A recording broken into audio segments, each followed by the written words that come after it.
Bueno, pues ahí está lo que plantea la presidenta. Ahora sí nos escuchas, estimada Selene, y a ver si te escuchamos. Jorge, te escucho perfecto. ¿Tú me escuchas? Ah, ya, Ah, ahora sí ya estamos. Pues muchas gracias por la confianza, gracias por la entrevista. Te decía, en mi caso ya tienes el voto. Yo creo que se requiere también la renovación de la Suprema Corte de Justicia de la Nación con personas jóvenes, pero también con experiencia, con trayectorias limpias. Selene Cruz, muchas gracias por la entrevista. Muy buenos días. al contrario, Jorge, muchas gracias por permitirme este espacio y un abrazo para ti, para todo el auditorio que nos escucha. Por cierto, a ver, ¿qué número eres en la boleta? La número 6 Venga. de la boleta morada para la Suprema Corte de Justicia. Muy bien, estimada Selene. La número 6, hay varios que también están diciendo que ya van a votar por ti. Ahora, la pregunta es, ¿por qué quieres ser ministra de la Suprema Corte de Justicia de la Nación? Mira, realmente considero que hace falta un cambio en cómo se imparte la justicia en México. La Suprema Corte es la última instancia donde se deciden los problemas jurídicos, pues los más relevantes del país, pero los problemas empiezan mucho más abajo, ¿no? Empiezan desde que la gente no tiene acceso a la justicia, no tiene abogados, no tiene abogados gratuitos, no sabe a dónde recurrir cuando tiene algún problema jurídico, y entonces termina cansándose de la justicia. Y yo creo que desde la Suprema Corte se puede hacer mucho para ir integrando un sistema judicial mucho más accesible, mucho más cercano, mucho más humano. Fíjate que en estos 2 días de campaña intensos hemos estado recorriendo casa por casa, escuchando las necesidades de la gente y en primer lugar preguntando si saben qué es el Poder Judicial, si saben qué es la Suprema Corte como la máxima instancia de resolución de conflictos en el país, y la verdad es que no lo saben. Y cuando empiezas a hablar un poquito más y se explica el tema, terminan diciendo, no, claro, no, por ejemplo, ayer me decía una persona, mi hijo lo encarcelaron porque pensaron que estaba robando, dice, nunca se le pudo comprobar nada y estuvo en la cárcel 1 año. Entonces, claro que la gente tiene problemas, sabe, alguna vez ha pasado por el sistema judicial, pero no lo conoce. Y me motiva mucho la gente, me motiva mucho cambiar nuestro sistema de justicia, y por eso quiero llegar a la Suprema Corte. Ahora, ¿crees que la Suprema Corte de Justicia de la Nación debe acompañar la transformación del país? Y te lo pregunto porque también la gente quiere saber tu visión sobre lo que está pasando en México, sobre lo que sucedió a partir de 2018, un gran cambio, la llegada de un presidente como Andrés Manuel López Obrador. Ahora estamos en el segundo piso. Ahora, entiendo que hay una independencia de los poderes, pero ¿tú crees que la Suprema Corte de Justicia debe estar a la altura de las circunstancias, acompañar este momento histórico que significa la transformación, austeridad republicana, combate a la corrupción y todo esto? Sí, sin duda. A ver, yo por supuesto que hay 3 poderes del Estado, ¿no? Está el Ejecutivo, encabezado por la presidenta, el Legislativo, en donde está el Congreso, compuesto por diputados y senadores, y está el Poder Judicial, que es quien aplica la Constitución y las leyes, y está compuesto por jueces, magistrados y ministros. Aquí el tema es que siempre se ha intentado hacer esta división, digamos, pulcrísima de que cada poder tiene que ser independiente, y sí, tiene que ser independiente, tiene que ser objetivo. En el caso del Poder Judicial tiene que resolver con imparcialidad, apegado a las normas, pero también es cierto que debe haber una coordinación entre poderes para ir avanzando en lo más importante, que es el bien común de la sociedad, ¿no? Yo no digo que los otros poderes se tengan que meter en las decisiones judiciales, pero sí se puede ir trazando un camino en conjunto para construir, te digo, una sociedad mucho más igualitaria, y me parece que entonces ahí hay que ir rompiendo estas barreras del purismo, ¿no? Cada quien tiene que estar en su espacio. Yo creo que hemos visto que esto no ha funcionado, y no ha funcionado porque ahorita mencionabas, por ejemplo, el tema de los privilegios en el Poder Judicial. Yo creo que en este tipo de cosas hay un mandato ya constitucional, no es como que sea del Poder Ejecutivo, digamos, este mandato expreso hacia, digamos, como si solamente se estuviera diciendo de palabra. O sea, esto está en la Constitución, no puede haber salarios más altos que los de la presidenta de México, y eso hay que acatarlo. Eso no se había hecho, la verdad, porque justo se ponía el tema de que es un poder autónomo y no podían meterse en los salarios, pero me parece que por al menos el tema de los salarios es completamente injusto en un país como México, en donde tenemos un salario mínimo de 8,300 pesos y había salarios de ministros de 400,000 pesos mensuales. O sea, eso es ridículo en nuestra sociedad, y claro que hay que ir avanzando. Yo te diría, en concreto, sí hay que acatar este tipo de mandatos, hay que empezar por ahí, por no hacer la desigualdad más injusta todavía desde el poder que se encarga de impartir justicia. ¿Cuáles creerías que son los principales errores que cometió Norma Piña como presidenta de la Corte?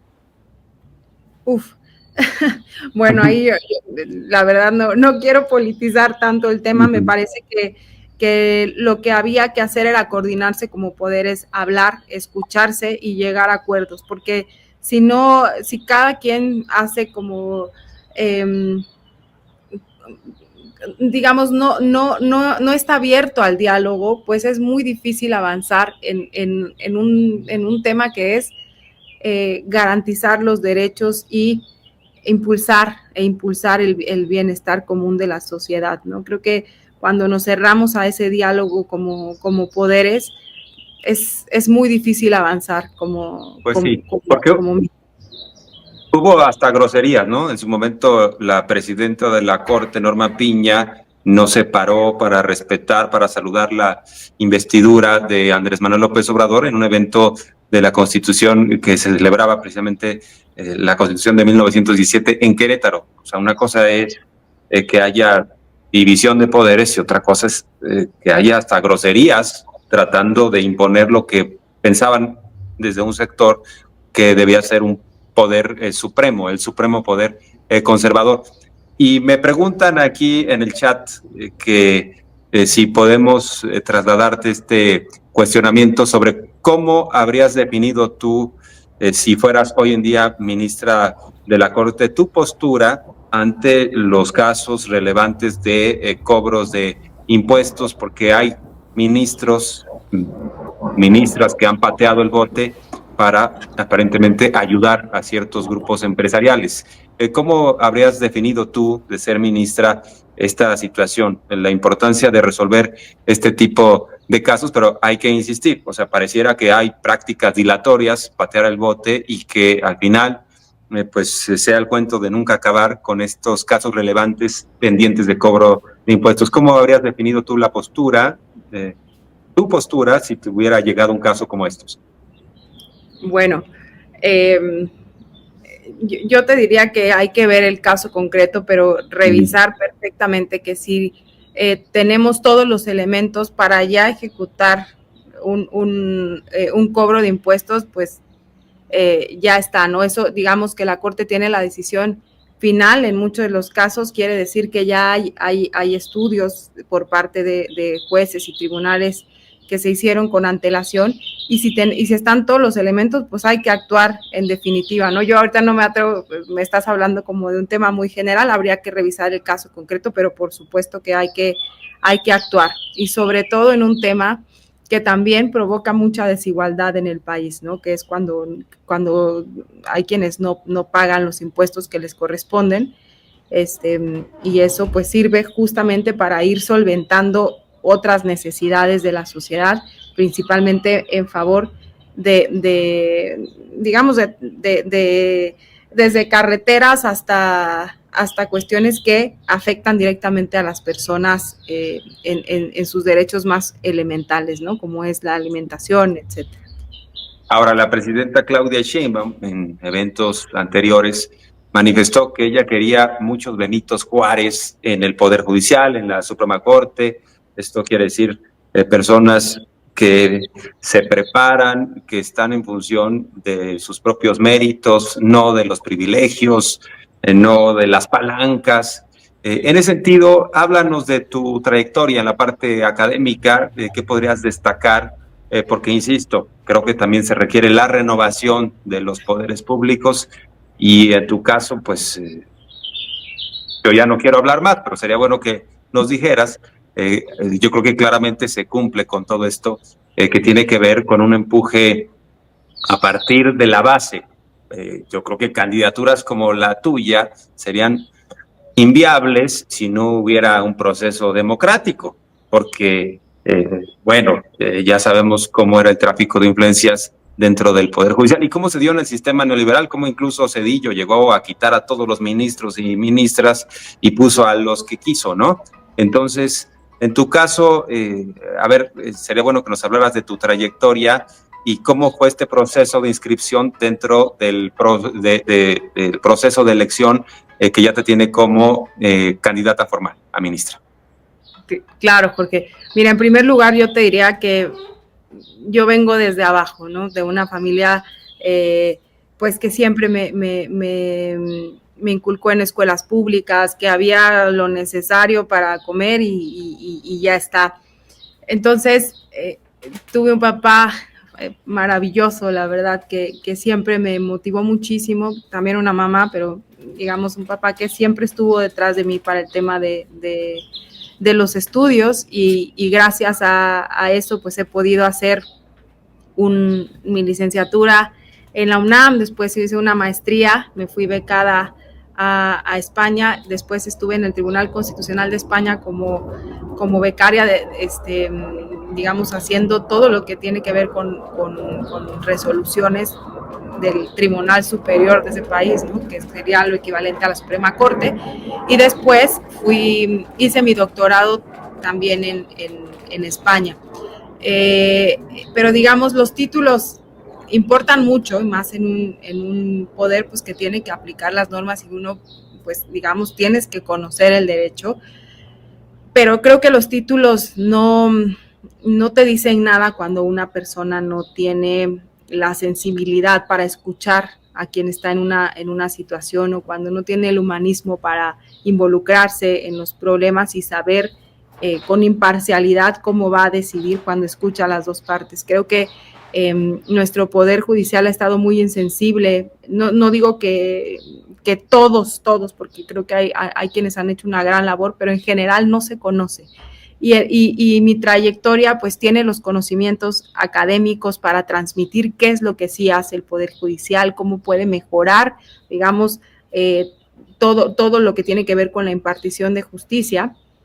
Y también tengo experiencia profesional, pues que a mí me parece fascinante desde lo que me ha tocado vivir. Yo te diría que he estado en la Secretaría del Trabajo en lugares de toma de decisiones importantes, y el más importante a mi juicio dentro de la Secretaría del Trabajo, el puesto que más importante fue el de titular de la Procuraduría Federal de la Defensa del Trabajo.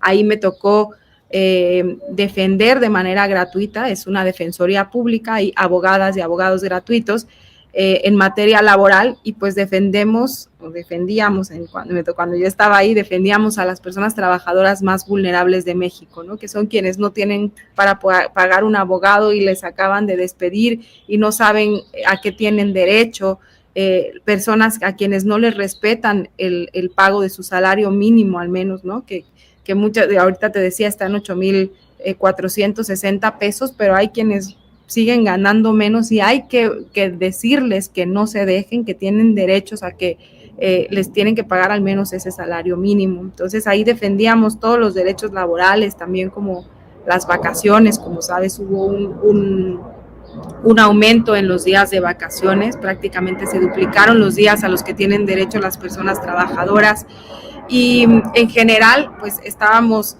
ahí al servicio de la sociedad para garantizar sus derechos. Esto a mí en particular me sensibilizó muchísimo en las cuestiones de la justicia laboral, que todavía hace falta mucho por hacer. Y en concreto, que me preguntabas de mi experiencia, actualmente soy magistrada laboral en el Tribunal Federal de Conciliación y Arbitraje, y tengo las credenciales académicas y de experiencia para decir que puedo llegar a un puesto como el de ministra de la Suprema Corte, pero sobre todo yo quisiera enfatizar que tengo la sensibilidad y el humanismo para entender los problemas, ¿no? Sobre todo de quienes más lo necesitan, quienes menos conocen qué hace el Poder Judicial, y por supuesto también de otros sectores, pero no es lo mismo juzgar, por ejemplo, a una persona que no tiene para pagar un abogado que a alguien que tiene todos los recursos para echar a andar un sistema a su favor. Entonces ahí Sí, hay que pensar bien. El propio Arturo Saldívar en su momento como presidente de la Corte denunció que había despachos que tenían tomada a la Suprema Corte de Justicia de la Nación. Por último, preguntarte, a ver, si fueras ministra de la Corte y tuvieras un dilema ético, resolver en función de la oligarquía o de los intereses del pueblo, para entender a quién estaríamos eligiendo en los próximos meses, ¿por quién votarías? Si tuvieras que elegir entre los intereses del pueblo frente a los intereses de una oligarquía, ¿cómo sería tu definición? Bueno, siempre, sin duda, el bien común, o sea, eso, pero el bien común, pues tiene, digamos, tenemos que reflejarlo con base en la Constitución. La Constitución viene precisamente qué es el bien común, cómo tiene que respetarse, cómo tienen que garantizarse los derechos desde, digamos, cuáles son los derechos y cómo desde la Corte en este caso tienen que garantizarse, y con base en nuestra normativa, que es muy amplia precisamente para empoderar el bien común, pues desde ahí hay que partir por esta parte, ¿no? Y sin duda basta ya de un poder económico que esté en general alrededor de cualquier decisión que pueda afectar el bien común. Sí creo que eso hay que analizarlo desde una perspectiva jurídica, pero te repito, eso está en nuestra Constitución, ¿no? Muchos derechos y mucha protección para las personas más vulnerables. Pues si te parece, estimada Selene, vamos a mantener el espacio de comunicación abierto para darle seguimiento a tu campaña y eventualmente en los próximos días te volvemos a entrevistar y nos dices qué es lo que has encontrado en la campaña, los testimonios, qué te dice la gente y también a qué te sigues comprometiendo. ¿Te parece? ¿Le damos seguimiento? Claro que sí, Jorge. Muchísimas gracias por este espacio y hasta pronto. Un fuerte abrazo. Gracias, es la número 6. Ya quedamos. La número 6. Bueno, muchas gracias. Gracias por la entrevista. Este 1 de junio, sal a votar por Cruz Alcalá Selene, en la boleta morada, por el número 6.